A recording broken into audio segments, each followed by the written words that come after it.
You ask Tiger to solve. This deals with linear equations with one unknown. The final result is n equals 3. Let's solve it step by step. Group all constants on the right side of the equation. Add 4 to both sides. Simplify the arithmetic.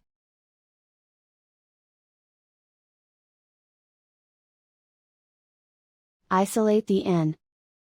Divide both sides by 3. Simplify the fraction. Find the greatest common factor of the numerator and denominator. Factor out and cancel the greatest common factor. And so the final result is n equals 3.